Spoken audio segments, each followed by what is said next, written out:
Salut les amis. Au début d'une nouvelle année, les gens pensent souvent à prendre des résolutions du nouvel an. Et il n'est pas surprenant que les résolutions existent depuis longtemps. Il y a des milliers d'années, une résolution retentit des Israélites alors qu'ils tremblaient au pied du mont Sinaï. Tout ce que le Seigneur a dit, nous le ferons. Malheureusement, comme de nombreuses résolutions aujourd'hui, cela n'a pas duré longtemps. D'autre part, de nombreuses personnes ont constaté que se concentrer sur la mission plutôt que sur les résolutions peut apporter des résultats durables et éternels. Jésus est notre meilleur exemple d'une vie axée sur la mission. À l'âge de 12 ans, il avait une compréhension claire de sa mission. Et lorsqu'il est revenu à Nazareth qu'adulte, il a clairement articulé sa mission à ceux qui vivaient dans sa ville natale. Alors qu'il était dans la synagogue, Jésus reçut le rouleau d'Isaïe. Il se tourna vers l'endroit où la mission du Messie est décrite, commençant par « L'Esprit du Seigneur est sur moi ». Nous apprenons dans le merveilleux livre « Le désir des âges » que lorsque Jésus expliqua ce passage, il parla du Messie comme un soulageur des opprimés, un libérateur des captifs, un guérisseur des affligés, rendant la vue aux aveugles et révélant au monde la lumière de la vérité. Les cœurs des auditeurs furent touchés et ils répondirent avec des amens fervents et des louanges au Seigneur. Cependant, la joie prit fin brusquement lorsque Jésus annonça « Aujourd'hui, cette écriture s'accomplit sous vos oreilles ». Alors que le sens des paroles du Christ commençait à s'enfoncer, les habitants de Nazareth étaient profondément offensés, et ils ont même essayé de le tuer. Tout au long de sa vie terrestre, la mission du Christ de chercher et de sauver les perdus était au centre de tout ce qu'il faisait. Lorsque sa mission ici-bas fut accomplie, ses dernières paroles aux disciples deviendront connues sous le nom de « Grande Commission » comme enregistré dans Matthieu 28. Après la Pentecôte promise, les premiers disciples du Christ accomplirent la Grande Commission et bouleversèrent le monde. Malheureusement, il n'a pas fallu longtemps à Satan pour se consacrer à sa mission, cherchant à confondre, décourager, neutraliser et détruire l'Église chrétienne naissante. Au milieu du IIe siècle après Jésus-Christ, une fausse forme de christianisme était en place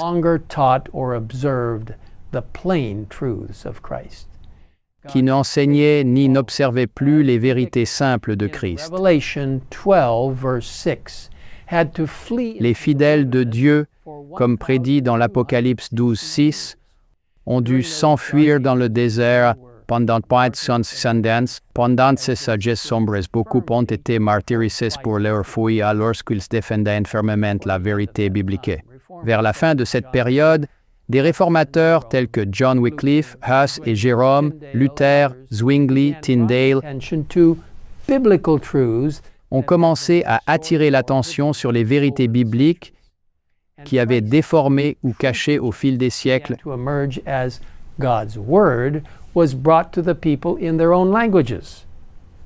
et les véritables enseignements du Christ ont commencé à émerger alors que la parole de Dieu était transmise aux gens dans leur propre langue.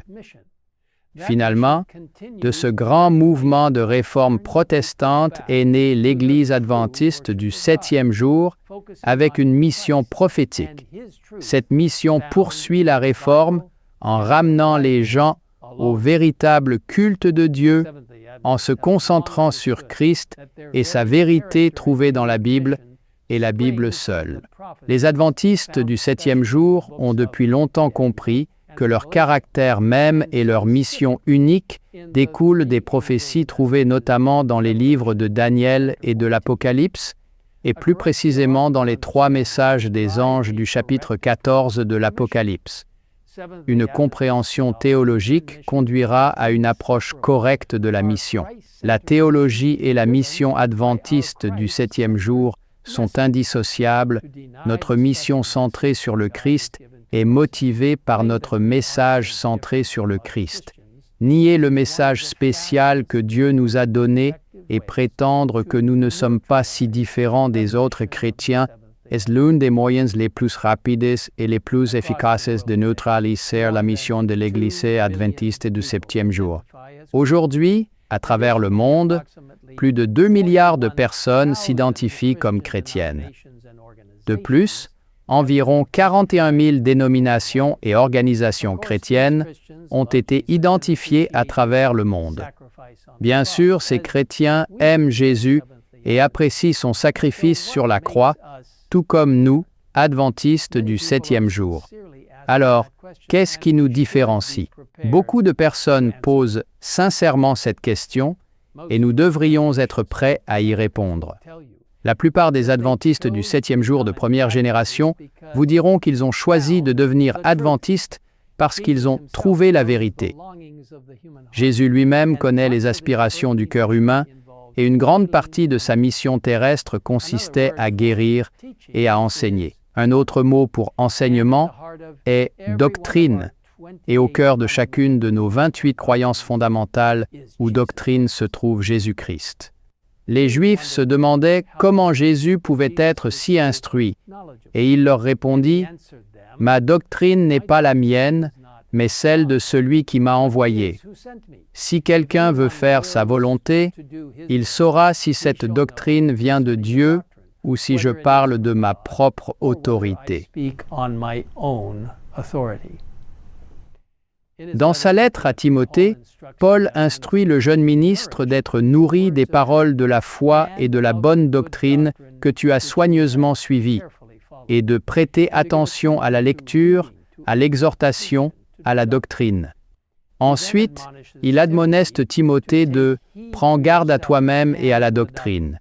Continue en elle, car en faisant cela, tu te sauveras toi-même ainsi que ceux qui t'écoutent. » Alors, quelle est notre mission en tant qu'adventistes du septième jour? C'est de faire des disciples parmi toutes les personnes en communiquant l'Évangile éternel dans le contexte des messages des 3 anges de l'Apocalypse 14, 6, 12, les conduisant à accepter Jésus comme sauveur personnel et à s'unir à son Église restante, les formant pour le servir en tant que Seigneur et les préparant à son retour imminent. Vous voyez, cette Église résiduelle a été appelée et formée par Dieu lui-même à un moment précis de l'histoire de la Terre pour proclamer le dernier message d'avertissement au monde. Certains pourraient dire que dans d'aujourd'hui, sensibles aux questions politiques, les messages de l'Apocalypse 14 pas appropriés à mettre en avant dans notre mission. Mais les messages des 3 anges sont l'appel final de Dieu à ce monde pour aider chacun à se préparer à rencontrer Jésus lors de sa seconde venue. On nous dit que, dans un sens particulier, les adventistes du septième jour ont été placés dans queveilleurs et porteurs de lumière. Il leur a été confié le dernier avertissement pour un monde en perdition. Ils se sont vus confier une tâche d'une importance des plus solennelles, la proclamation des messages des premiers, deuxième et troisième anges. Il n'y a pas d'autre travail d'une telle importance. Ils doivent ne permettre à rien d'autre d'absorber leur attention. Vous voyez, mes amis, en tant qu'adventistes du septième jour, nous sommes tous appelés à partager la vérité telle qu'elle est en Jésus avec un monde mourant. Vous avez un rôle à jouer dans la proclamation du message final de Dieu. Vous avez été choisis pour une mission. Alors, en ce début de nouvelle année, je vous invite à vous joindre à moi dans la prière, demandant au Seigneur d'implanter sa mission dans nos cœurs et de nous donner le courage de tendre la main à un monde en besoin. Que Dieu vous bénisse chacun alors que nous faisons exactement cela. Prions ensemble. Père céleste, nous te demandons de remplir nos cœurs, non seulement avec le message de vérité, mais aussi avec le merveilleux privilège de partager cette vérité, la mission que tu nous as confiée. Nous te demandons de nous aider à apprécier pleinement notre relation avec toi chaque jour à travers l'étude de la Bible, la prière l'étude de l'esprit de prophétie et ensuite de partager cela avec les autres. Merci pour cette merveilleuse opportunité. Alors que nous attendons avec impatience l'arrivée prochaine de Jésus, nous voulons partager avec les autres la grande espérance que nous avons en lui. Nous demandons tout cela au nom de notre Seigneur et Sauveur, notre Roi à venir, notre meilleur ami, Jésus-Christ. Amen. Amen.